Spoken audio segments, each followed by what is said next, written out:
नमस्कार, मैं हूं आपके साथ मयंक। आज 29 तारीख है। देखिए, इस वक्त की बहुत बड़ी खबर। एक तरफ ट्रंप और नेतन्याहू मुलाकात कर रहे थे, उसी दौरान सऊदी अरेबिया पर एक बार फिर ड्रोन से हमले हुए हैं और इसी दौरान जॉर्डन के ऊपर मिसाइल से हमले हुए हैं, जिसके बाद अमेरिका का यह कहना है कि ये हमले ईरान की तरफ से किए गए, ऐसा दावा अमेरिका कर रहा है। सऊदी का कहना ऐसा है कि ये इराक में जो ईरान से समर्थित ऑर्गेनाइजेशन है उनकी तरफ से ये हमले किए गए। और इन हमलों के बाद एक बार फिर अमेरिका और सऊदी ने मिलकर ऑपरेशन शुरू कर दिया है और इराक में उन ऑर्गेनाइजेशंस पर हमला किया है जिनके ऊपर ड्रोन लॉन्च करने के आरोप सऊदी ने लगाए हैं।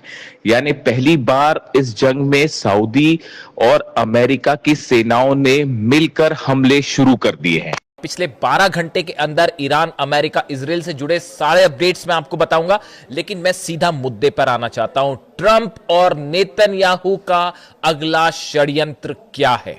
देखिए, इस बात की चर्चा है पूरी दुनिया में। ट्रंप और नेतन्याहू की मुलाकात को लेकर तमाम खबरें छप रही हैं, लेकिन कुछ चीजें ऐसी सामने आई हैं जो इस ओर इशारा कर रही हैं कि एक बड़े हमले की तैयारी हो रही है ईरान के ऊपर। और ये जो बातचीत वाला नया शिगुफा बीच में आया है, ये अमेरिका सिर्फ टाइम बाय करने की कोशिश कर रहा है। उसकी वजह है ईरान ने जो स्ट्राइक्स की जॉर्डन में, जो स्ट्राइक्स की कुवैत में, बहरीन में। इन हमलों की वजह से अमेरिका के डिफेंस सिस्टम को बड़ा नुकसान पहुंचा। पेट्रियट थाट तबाह हो गए, कई सारे सैनिक मारे गए और जितने बेसिस थे वो सब के सब तबाह हो गए। इन हालात में अमेरिका को टाइम चाहिए ईरान पर अगला हमला करने के लिए, और इसकी स्ट्रेटेजी क्या होगी इसे बनाने के लिए। इसीलिए यह टाइम लिया जा रहा है। दुनिया के तमाम विशेषज्ञ अब यही बात कह रहे हैं। और देखिए, कुछ खबरें ऐसी हैं जो इस ओर इशारा कर रही हैं कि बस कुछ वक्त की बात है और बड़ी स्ट्राइक हो सकती है ईरान के ऊपर। ईरान की क्या तैयारी है वो भी बताएंगे, लेकिन देखिए, एक रिपोर्ट आई है। उस रिपोर्ट के मुताबिक इजराइल के अलग अलग एयर बेसिस पर, खास तौर पर जो एयरपोर्ट्स हैं, उसमें करीब 60 से 70 रिफ्यूलिंग जेट्स अमेरिका के पहुंच चुके हैं। आप समझ रहे हैं? जो अरब देशों में रिफ्यूलिंग जेट्स थे अमेरिका के, वो सब के सब इजराइल भेज दिए गए हैं क्योंकि वहां सुरक्षित रहे। बात नंबर 1। बात नंबर 2, इनके नंबर्स भी सामने हैं जो इस ओर इशारा कर रहे हैं। इनका इजराइल में मौजूद होना इस बात का इशारा कर रहा है कि अगली स्ट्राइक इजराइल की तरफ से पहले हो सकती है और अमेरिका उसको बैक कर सकता है। देखिए, जो बेन गुरियन एयरपोर्ट है, इसमें बताया जा रहा है कि करीब 25 से 30 रिफ्यूलिंग जेट्स पहुंच चुके हैं, बेन गुरियन एयरपोर्ट पर तैयार खड़े हैं। ओवाडा में 12 से लेकर 20 रिफ्यूलिंग जेट्स जो हैं वो वहां पर मौजूद हैं। रेमोन में करीब 20 रिफ्यूलिंग जेट्स हैं वो मौजूद है। यानी इस तरह से आप हिसाब लगाएं अगर, तो करीब 60 से 70 अमेरिका के रिफ्यूलिंग जेट्स रेडी मोड में हैं इजराइल के अलग अलग एयरपोर्ट पर। ये बातचीत करने का ये तरीका है कि आप जो है, आपने पूरी तरह से बैक कर दिया है। खबरें ये भी हैं कि जो डिफेंस मिसाइल्स हैं वो भी तेजी से इजराइल पहुंचाई जा रही हैं। यानी अब हमले का मोड चेंज होने वाला है। अब तक जो है वो अरब देशों से हमले हो रहे थे, जॉर्डन से हमले किए। नतीजा ये हुआ, ईरान ने फतह 2 मिसाइल्स ऐसी मारी, खैबर मिसाइल्स ऐसी मारी कि जॉर्डन में जितने बेसिस थे वो पूरी तरह से तबाह हो गए। पेट्रियट सिस्टम तबाह हो गया, बंकर्स तबाह हो गए, F-15 जेट्स के ऊपर जो है वो मिसाइल्स गिरी हैं। जॉर्डन में बड़ा नुकसान पहुंचा, मिलिट्री बेस पूरी तरह से तबाह हो गया। बहरीन के 5th फ्लीट का क्या हाल है वो देखिए, वो ऑपरेशनल मोड में नहीं है। जो बहरीन की अमेरिका की नेवी का जो बेस है वो ऑपरेशनल मोड में नहीं है। कुवैत में जो हमले हुए, कुवैत में जिस तरह से बंकर्स पर हमले किए गए और जो वहां पर आग लगने की तस्वीरें सामने आई, बड़ा नुकसान हुआ। तो अब देखिए, अब स्ट्रैटेजी ये है कि अरब देशों को तो बचाने का सवाल ही नहीं है। वो आप देख रहे हैं सऊदी में क्या हो रहा है। अरामको की ऑयल इंडस्ट्री, ऑयल जो आउटलेट है, उसमें अभी तक आग लगी हुई है। यानबू में जो पाइपलाइन, जो बाईपास पाइपलाइन बनाने की कोशिश में था सऊदी, उसके ऊपर ड्रोन स्ट्राइक्स कर करके हुती ने उसको तबाह कर दिया है। और जो पोर्ट्स हैं वो खाली हो गए हैं, वहां पर कोई जहाज लेकर जाने को तैयार नहीं है। सऊदी की ऑयल इंडस्ट्री बुरी तरह से अफेक्ट हो रही है। ये लावरोव कह रहे थे ना रूस के, देखिए सब चीजें बड़ी इंटरकनेक्टेड हैं साहब। जो रूस के विदेश मंत्री लावरोव का ये बयान, उन्होंने पहले ये बात कह दी थी, ये जो सऊदी पर हमला किया हुती ने और ये जो फ्रंट खुला एक नया लाल सागर में, रेड सी में, इसके 5-6 दिन पहले ही लावरोव का बयान आया था। उन्होंने कहा था कि बाब अल मंदेब बंद हो गया तो बहुत मुश्किल हो जाएगी पूरी दुनिया का ऑयल। ये सीधी सीधी चेतावनी थी डोनाल्ड ट्रंप के लिए, लेकिन वो माने नहीं, डोनाल्ड ट्रंप माने नहीं। नतीजा आप देख लीजिए क्या है, ना सऊदी आप बचा पा रहे हो, यूएई पे भी बीच बीच में ड्रोन स्ट्राइक्स की खबरें आ जा रही हैं। 4 अलग अलग देशों पर हमले हुए पिछले 12 घंटे के अंदर, वो मैंने आपको पिछले वीडियो में बताया, इसलिए उसका जिक्र नहीं करूंगा मैं। अब देखिए हालात ये है कि ये जो तैयारी है, इजराइल की जो तैयारी है, ये बता रही है कि अगला हमला, देखिए इस बात को हर कोई समझता है, कोई डील नहीं होने वाली, ना यूरेनियम को लेकर कोई डील होने वाली है, ना न्यूक्लियर। ये देखिए, ये इस बात की, इसकी खूबसूरती ये है, इसकी अमेरिका अच्छे से जान चुका है इस बात को कि ईरान नहीं झुकेगा, ईरान को झुकाया नहीं जा सकता। अब ये बात अमेरिका के एक्सपर्ट भी समझ चुके हैं और ये बात डोनाल्ड ट्रंप को बता भी दी गई है कि ईरान कोई डील नहीं करेगा। तो अब क्या करना है, अब हमले करते हैं। नतीजा देख लो आप क्या हुआ। 40 दिन की जंग के दौरान आप जो है वो बहुत बुरा पिटे, सारे 15-16 बेसिस तबाह होने का मतलब आप समझ रहे हो। उसके बाद दूसरे एफर्ट किया गया, जॉर्डन का क्या हाल हुआ, कुवैत का क्या हाल हुआ, आप देख लीजिए, नंबर सामने आएंगे वहां पे। मेरे हिसाब से 20 से ज्यादा प्लेन तबाह हुए। तो अब वो स्ट्रैटेजी भी काम नहीं कर रही। अब हॉर्मुज की आप बात कर लो, हॉर्मुज में तो एक नई सिचुएशन खड़ी हो गई है।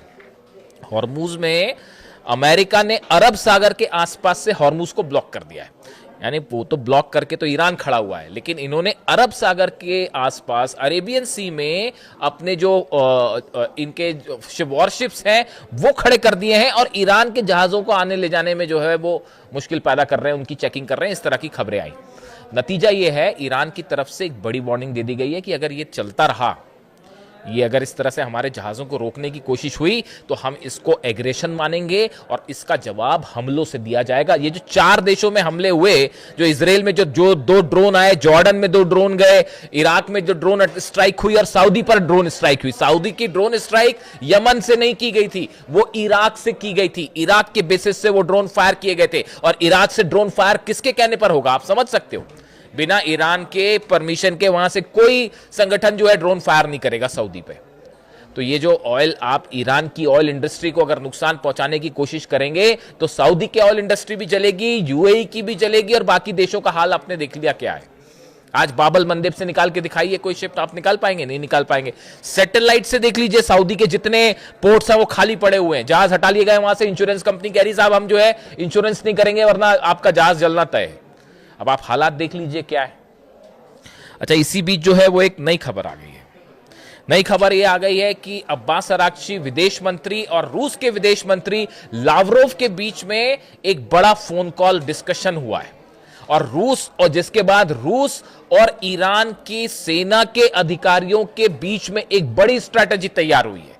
अब ये स्ट्रैटेजी, अब रूस की फौज की एंट्री हो गई है इसमें, और फौज की एंट्री कैसे हुई? यूक्रेन की वजह से। जो कैस्पियन सी में ईरान के जहाज पर, जो कि रूस से ईरान आ रहा था और ये कहा गया कि भाई ये हथियार सप्लाई हो रहे हैं, इस तरह की बात कही गई, उस पर जेलेंस्की की तरफ से हमले किए गए। आप देखिए कितना डिस्टेंस है, उसके बाद भी जो है वो कैस्पियन सी में ईरान के जहाज पर हमला हुआ। उसके बाद से ये माना जा रहा है अमेरिका की स्ट्रेटेजी ये है यूक्रेन को ईरान से भिड़ा दिया जाए, इजराइल को हमले करने दिया जाए ईरान के ऊपर। कोशिश ये थी कि सऊदी को इन्वॉल्व किया जाए लेकिन सऊदी का हाल ऐसा हो गया है कि वो खुद ही जो है वो हुती से नहीं निपट पा रहे, तो ईरान से क्या निपटोगे आप, तो वो अलग स्थिति वहां पे खड़ी हुई है। अरामको में, ऑयल इंडस्ट्री में, ऑयल यूनिट में जो आग लगी, यानबू में पाइपलाइन में जिस तरह से हमले हुए, ये हमले आप रोक लेते, अमेरिका का पेट्रियट थर्ड रोक लेता है, इस हमलों को नहीं रोक पाया। भाई कोई हुती की सेना तो घुस के हमले किए नहीं हुती ने जैसे कोई घुस के ग्राउंड ऑपरेशन तो हुआ नहीं, एयर स्ट्राइक सी हुई ना, ड्रोन से ही हमले हुए, मिसाइल से हमले हुए, रोक लेता डिफेंस सिस्टम। तो आप जब अरामको जैसी बड़ी कंपनी को सऊदी और अमेरिका का पेट्रियट और थर्ड नहीं बचा पा रहा है, तो अगर पूरी तरह से ईरान ने मिसाइल मारनी शुरू कर दी फिर क्या होगा, जरा अंदाज लगाइए। तो प्लान ये था कि ईरान के खिलाफ यूक्रेन की एंट्री करवाई जाए। यूक्रेन तो वैसी जंग में है, यूक्रेन तो वैसी जंग में है, वैसी हमले हो रहे हैं, उसको क्या फर्क पड़ता है, एक तरफ और खोल दिया जाएगा फ्रंट, अगर अमेरिका चाहेगा तो खोल ही देगा। यूक्रेन कोई अपनी जंग थोड़ी लड़ रहा है, वो तो यूरोप और अमेरिका के बिहाफ पे ये जंग लड़ रहा है ना। तो अब मामला ये है कि कोशिश ये थी कि यूक्रेन जो है वो एक फ्रंट खोल दे ईरान को लेकर। इसी बात को लेकर अब्बास अराक्ची और इसी मुद्दे पर अब्बास अराक्ची और रूस के विदेश मंत्री लावरोव के बीच में बड़ी चर्चा हुई और इसमें बताया जाता है, यह तय किया गया है अगर यूक्रेन के साथ ईरान की जंग होती है तो इस बार ईरान के साथ रूस की सेना मिलकर जंग करेगी। इस तरह के इनपुट्स हैं और इसकी एक बड़ी वजह यह भी है, बताया जाता है कि ये पूरी जानकारी व्लादिमीर पुतिन को भी दी गई है। पुतिन का एक बड़ा इंटरेस्टिंग बयान है जो ध्यान रखना होगा। Speaking to Russian navy officers, रूस के नेवी ऑफिसर्स से बात कर रहे थे पुतिन। इस दौरान उन्होंने कहा, the Russian president held Iran's mosquito fleet as an effective example of modern asymmetric naval warfare. रूस के नेवी के अधिकारियों से बात करते हुए पुतिन ने यह कहा कि ईरान की जो मॉस्किटो फ्लीट है, जो छोटी बोट्स हैं, आशुरा कहते हैं जिसे, इसका जिस तरह से ईरान ने इस्तेमाल किया है अमेरिका के खिलाफ, वो बहुत ही सटीक है, बहुत ही घातक है। और उन्होंने अपनी नेवी को भी आदेश दिया कि भाई जिस तरह से ईरान ये मॉस्किटो फ्लीट का इस्तेमाल कर रहा है, आप भी इसी तरह से डेवलप करिए यूक्रेन के खिलाफ और अमेरिका के खिलाफ इसी तरह की आप भी तैयारी कीजिए। Instead of relying on massive warship, Iran has built a force of fast attack boats and Gadir class submarines capable of launching surprise strikes and disappearing into hidden coastal tunnels. उन्होंने ये भी कहा कि भाई ईरान की जो ये गदीर class की जो सबमरीन्स हैं और ये छोटी बोट्स हैं, ये अमेरिका के वॉरशिप पर हमला करती है और जो टनल्स हैं वहां पर समुद्र के किनारे, उसमें आकर जो है वो गायब हो जाती है और अमेरिका पता ही नहीं चल पाता अमेरिका को कि कहां से हमले हो रहे हैं। ये बहुत ही इफेक्टिव तरीका है। यानी ईरान की युद्ध नीति की अब पुतिन भी तारीफ कर रहे हैं। नहीं, मैं तो तारीफ कर ही रहा था, लेकिन मैं तारीफ कर रहा था तो कई लोगों को आपत्ति हो रही थी इस बात में। मैंने पहले ही आपको ये कहा था, जिस दिन अली खामनेई साहब का असैसिनेशन हुआ तो उस समय कुछ लोग मेरी हंसी उड़ा रहे थे कि अब तो बस ईरान 4-5 दिन की और बात है और अमेरिका तो अब पूरा ईरान जो है इतना बम्बार्डमेंट करेगा कि ईरान सरेंडर कर देगा, ईरान खत्म हो जाएगा। मैंने उनको उस वक्त सिर्फ एक जवाब दिया था 28 तारीख को कि ईरान किसी कीमत पे, किसी सूरत में कोई ईरान को नहीं हरा सकता। लोग मेरी हंसी उड़ा रहे थे कई। अब आज देखिए 5 महीने बाद आप कहां खड़े हैं और अब पुतिन भी जो है वो वॉर स्ट्रेटेजी सीखी जा रही है ईरान से कि कैसे दुनिया के सुपर पावर को घुटने पर लाया जाता है। ये आप ईरान से सीखिए, ये बात कह रहे हैं पुतिन, अपनी नेवी को बता रहे हैं कि जैसे इसने मारा है वैसे ही मारना सीखिए। ये पुतिन, ये कितनी बड़ी बात है। आप देखिए कितने हमले हुए, आप बुशर का हाल देखिए, बुशर में कितने ज्यादा हमले हुए हैं, न्यूक्लियर प्लांट के आसपास कितने शहरों पर हमले हुए ईरान में, बताइए। जब अगर उनके सेंटकॉम के चीफ जो है ब्रैड कूपर, वो खुद कह रहे हैं कि हमने बस अब बहुत बम्बार्डमेंट कर दिया, अब और बम्बार्डमेंट करने का फायदा नहीं है। यानी ईरान, अमेरिका की जो एयर फोर्स है उसने भी हाथ जोड़ लिए कि बस अब हम और हमले नहीं कर सकते साहब। ये है पावर ईरान का, ये पावर है ईरान का। कुछ लोग मेरी इस बात से असहमत हो सकते हैं, लेकिन 5 में हकीकत देखिए। आज नेतन्याहू और डोनाल्ड ट्रंप की ये मुलाकात, अगले षड्यंत्र की तैयारी, और उधर दूसरी तरफ ईरान ने भी तैयारी कर ली जबरदस्त।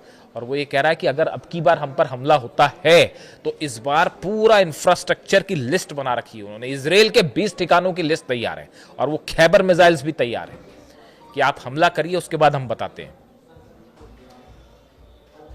मैंने एक वीडियो में जिक्र किया इस बात का, वो जो इराक में हमला हुआ, परसों रात को ये हमला हुआ, इरबिल में जो अटैक हुए, ड्रोन स्ट्राइक हुई, उसमें एक ड्रोन मोसाद के एक सीक्रेट अड्डे पर गिरा है साहब। वहां पे मोसाद के कई सीक्रेट लोकेशंस हैं, इराक में भी है। तो एक लोकेशन मोसाद की, इजराइल की खुफिया एजेंसी बताया जाता है, उसका एक सीक्रेट अड्डा था, लोकेशन थी, उसके ऊपर भी एक मिसाइल गिरी है या ड्रोन स्ट्राइक हुई है। तो जंग जो है वो इस हालात में है। और इस बीच देखिए अब सूरत ये है कि डोनाल्ड ट्रंप नेतन्याहू की मुलाकात के बाद अब ऐसा बताया जा रहा है, जो डिफेंस सर्कल में जिस तरह की चर्चा है कि अब की बार वॉर को लीड करेगा इजराइल और बैकफुट पे रहेगा अमेरिका और पीछे से मदद करेगा ताकि अरब देशों पर हमला ना हो। अब ये भी गजब कल्पना है। ईरान क्यों नहीं हमला करेगा अरब देशों पे? ईरान ने पहले ये कह रखा है कि आप कहीं से भी हमला हो, हमारे लोकेशन सब हमारा, आप जो है एक्सपेक्ट नहीं कर सकते कि अब यहीं हमला होगा वहां हमला होगा, वो कहीं भी हमला हो सकता है। इसीलिए ब्रिटेन तैयारी कर रहा है कि डिएगो गार्सिया पर भी हमला हो सकता है और उस फोर्ड एयरबेस पर भी हमला हो सकता है जहां से B-1 बॉम्बर उड़े थे। तो इंग्लैंड तक हमला हो सकता है। अब यूरोप के बेसिस को निशाना बनाया जा सकता है, नेटो के बेसिस को निशाना बना सकता है, अरब के बेस तो जलेंगे और इजराइल का तो जो हाल होगा वो होगा। इस बीच कुल मिला के अब बात यह है कि भले नेतन्याहू और ट्रंप ने जो भी रणनीति बनाई हो ईरान से लड़ने की, एक बड़ी रणनीति काउंटर करने की रूस और ईरान की भी तैयार है और चाइना तो बैकअप कर ही रहा है। यानी जंग जोरदार होगी साहब, फिर से एक बार होगी और ये टाइम बाय किया जा रहा है। सिर्फ अमेरिका फिर से अपने जो है मार पड़ी है इतनी, तो फिर से खड़े होने की तैयारी में है कि अब कैसे क्या किया जाए। डील वील तो कुछ नहीं हो रही, बस तरीका यही है या तो अमेरिका जो है वो हाथ जोड़े और निकल ले यहाँ से। अरब वो पहले ही ईरान कह रहा है कि भैया अरब खाली करो, अरब हमारा है, ये देश आसपास के देशों की ये ज़मीन है, आसपास के देशों की जो है वो पर्शियन गल्फ है, आपका यहाँ का काम, आप निकलिए यहाँ से। तो या तो वो ये मान ले और निकल ले यहाँ से। अब डोनाल्ड ट्रंप पीट हेग्सेथ के ऊपर आरोप लगाते कि भाई इनकी रणनीति थी, वो एक अलग बात है। फिर अब आप देख लो किससे हारे हो, किसके कहने से हारे, वो एक अलग बात है। लेकिन ईरान जीत रहा है, इसमें कोई शक नहीं है।